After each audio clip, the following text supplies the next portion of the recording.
The rain hammered against the windows of our Chicago apartment, mirroring the storm raging inside me. Alaric, a 43-year-old IT specialist, had always considered myself a logical man, a problem solver. But nothing in my life had prepared me for the problem that had landed squarely in my lap. My wife, Bronte, was cheating on me. Not just a fleeting indiscretion, but a full-blown affair. It had started subtly, almost imperceptibly. Bronte, a vibrant and outgoing marketing manager, had always been the life of the party. But lately, she'd become distant, preoccupied. Her laughter, once a constant melody in our home, had faded to a muted echo. She'd started staying late at the office, claiming demanding deadlines and important client meetings. I didn't question it at first. I trusted her implicitly. We had been together for 15 years, married for 10. Trust was the bedrock of our relationship, or so I thought. The first crack in that foundation appeared a few weeks ago. Bronte's phone buzzed incessantly throughout the night, each notification pulling her further away from me. When I asked her about it, she'd brush it off with a dismissive wave, attributing it to work emails. But her eyes betrayed her, a flicker of guilt dancing within their depths. Then came the canceled date nights, the sudden business trips, the hushed phone calls taken in the hallway. Each lie, each deception, chipped away at my peace of mind, planting seeds of doubt that quickly blossomed into full-blown suspicion. I tried to talk to her to bridge the growing chasm between us. "Bronte, is everything okay?" I'd ask, reaching for her hand. She'd pull away, her eyes evasive. "Of course, Alaric, why wouldn't it be?" Her voice was strained, her smile forced. I knew she was lying, but I couldn't bring myself to confront her directly. I was afraid of what I might find. My fears were confirmed last night. Bronte had told me she was going out for drinks with her colleagues. I was supposed to work late myself, but a server outage was resolved earlier than expected, so I decided to surprise her at the bar. I knew which place they usually went to, a trendy spot in River North. I walked in, my heart filled with anticipation. I scanned the crowd, searching for Bronte's familiar face. And then I saw her. She was sitting at a table in the corner, her head thrown back in laughter, but she wasn't with her colleagues. She was with a man who wasn't me. His name was probably something like Leif. He was tall, handsome, with a chiseled jaw and piercing blue eyes. He was leaning in close to Bronte, his hand resting intimately on her arm. Bronte, for her part, seemed completely enthralled. She was gazing at him with an adoration I hadn't seen directed at me in years.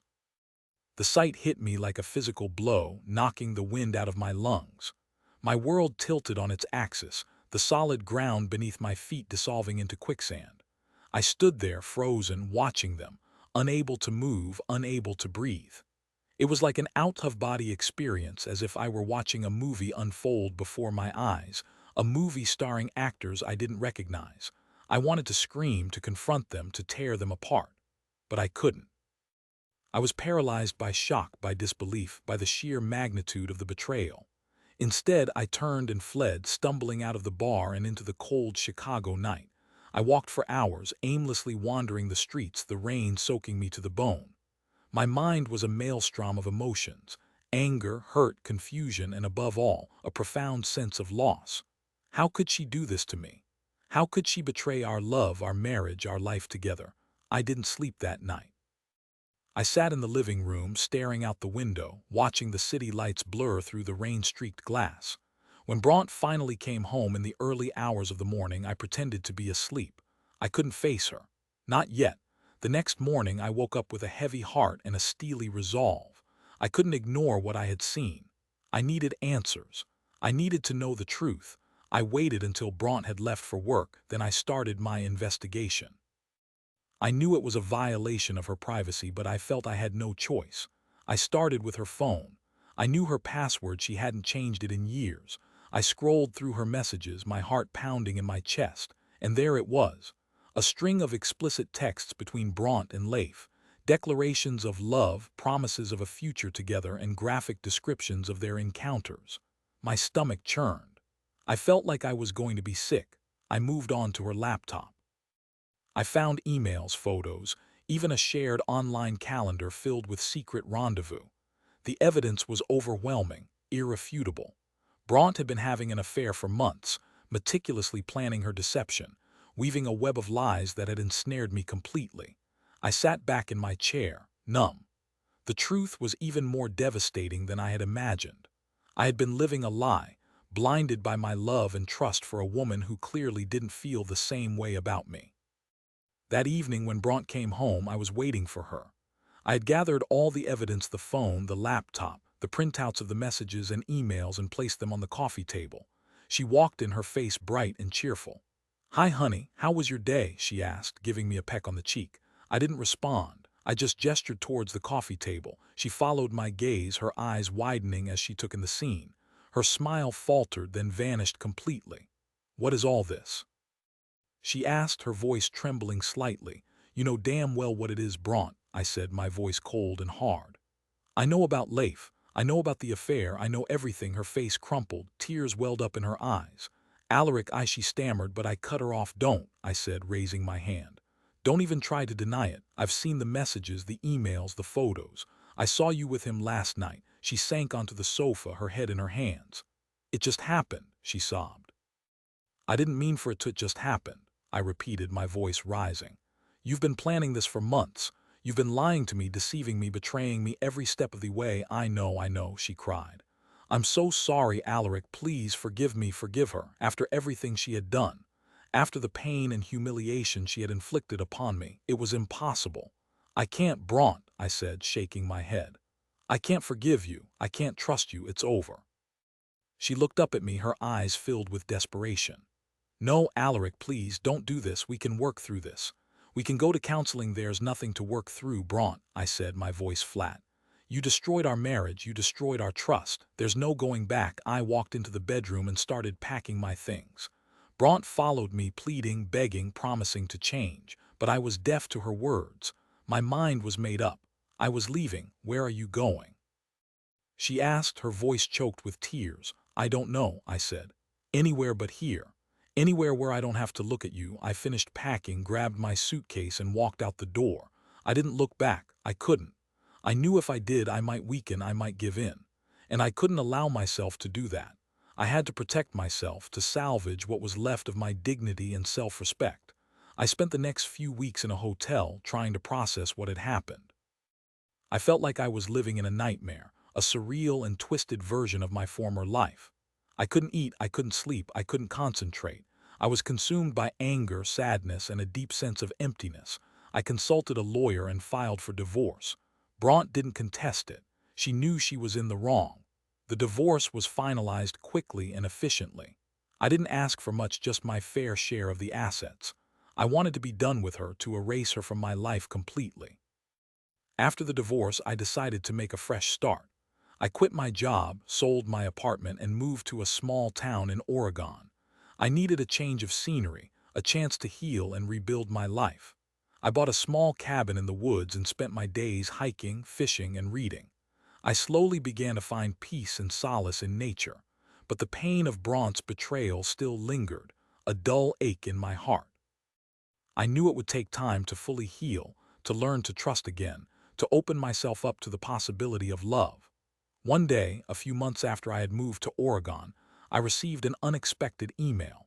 It was from a woman named Isolde, Leif's wife.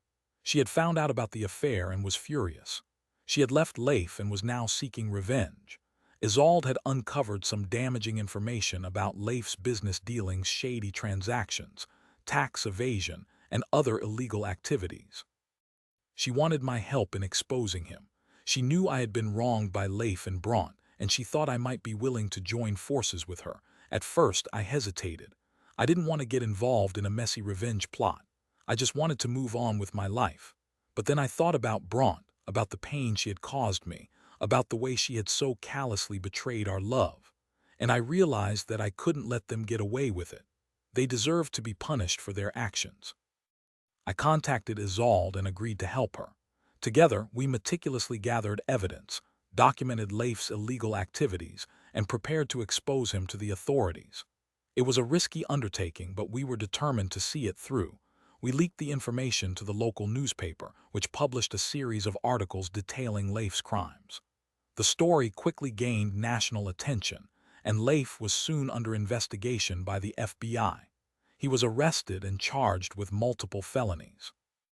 Bronte, who had been living with Leif, was also implicated in the scandal. She was not directly involved in his illegal activities, but she had benefited from them.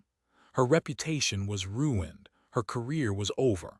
I watched it all unfold from my quiet cabin in Oregon, feeling a sense of grim satisfaction. Justice had been served. Leif and Bronte had paid the price for their betrayal. But as I sat there, surrounded by the beauty of nature, I realized that revenge had not brought me the peace I had hoped for. It had filled a void, but only temporarily. The pain of Bronte's betrayal was still there, lurking beneath the surface. I knew that true healing would only come from forgiveness. Not forgiveness for Bronte, but forgiveness for myself. I had to forgive myself for trusting her, for loving her, for allowing myself to be hurt.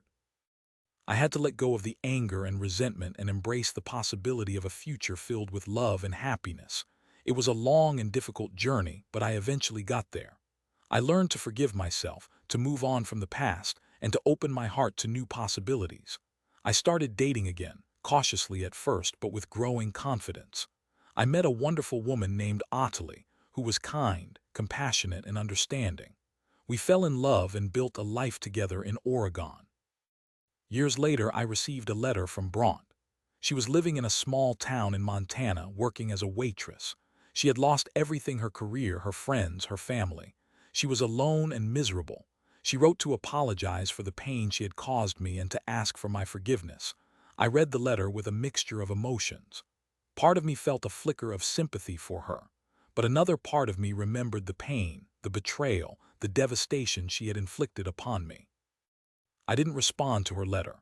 I didn't feel the need to. I had already forgiven her, not for her sake, but for my own. I had moved on with my life, and I didn't want to reopen old wounds. I continued to live happily with Ottilie in Oregon, surrounded by love, peace, and contentment.